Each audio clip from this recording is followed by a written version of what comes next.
Vyjayanthi silks ఓపెనింగ్కి Mysore crepe sari కట్టేసుకున్నాను చూడండి. మంచి red and green colour combination Mysore crepe sari అనమాట. రూమ్ అంతా కొంచెం మెస్సీగా ఉంది, మీరు అది మట్టుకి చూడకండి. ఇది చూడండి, బ్లౌజ్ వర్క్ ఎంత బాగుందో. వాజిద్ గారితో చేయించాను. సింపుల్ లోటస్ ఫ్లవర్ ఇక్కడ వచ్చింది, అంతా మనకి జర్దోజీ వర్క్తో పాటు స్టోన్ వర్క్ అనమాట. వెనకాల బ్లౌజ్ లుక్ ఇలా ఉంటుంది. ప్లెయిన్ బ్లౌజెస్కి ఇలా సింపుల్గా వేయించుకుంటే చాలా బాగుంటుంది. అందులో మైసూర్ క్రేప్ శారీకి బాగా సెట్ అవుతుంది. ఇప్పుడు ఏం చేయాలి అని ఆలోచిస్తున్నా అనమాట. ఇక్కడ చూడండి, జ్యువెలరీ ఏమో ఇది వేసుకోనా, గ్రీన్ కలర్ దీనికి కరెక్ట్ సెట్ అవుతుంది, లేదా ఇలా సింపుల్ నెక్లెసా, ఇలా కొంచెం హెవీగా వేసుకోనా, ఓన్లీ నెక్ మట్టుకి ఇలా వేసుకోనా అన్నది క్వశ్చన్. వచ్చేటప్పుడు మా మమ్మీ ఏమో డాడీ దగ్గర కొత్త ముత్యాలది వచ్చింది, ఇది బాగుంటుంది బేటా అని మా మమ్మీ ఇది ఇచ్చింది. అండ్ ఇక్కడ కొన్ని ఉన్నాయన్నమాట.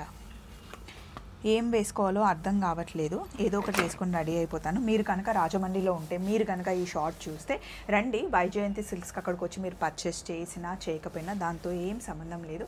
మీరు వచ్చి మమ్మల్ని కలిసి షాప్ కోసం విష్ చేస్తే కనుక మీకోసం స్పెషల్ గిఫ్ట్స్ అన్నీ రెడీగా ఉన్నాయి. మీరు వచ్చినందుకు రిటర్న్ గిఫ్ట్ ఇచ్చి పంపిస్తాం. మీ అందరి విషెస్ మాకు కావాలి. నేను, సుగుమ గారు, నాగార్జున గారు, మా చిన్నోడు చూసారు కదా రోషన్, అలాగే ఐశ్వర్య, యశు అందరం ఉంటాం. మీకోసం వెయిట్ చేస్తూ ఉంటాం. కోటగుమ్మం దగ్గర అజంతా హోటల్ పక్కనే రాజమండ్రి, అక్కడ కలుద్దాం. నేను రెడీ అవుతాను కదా, మీరు అక్కడ చూస్తారు. చలో మరి, బై బై. శారీ బాగుందా, బ్లౌజ్ బాగుందా?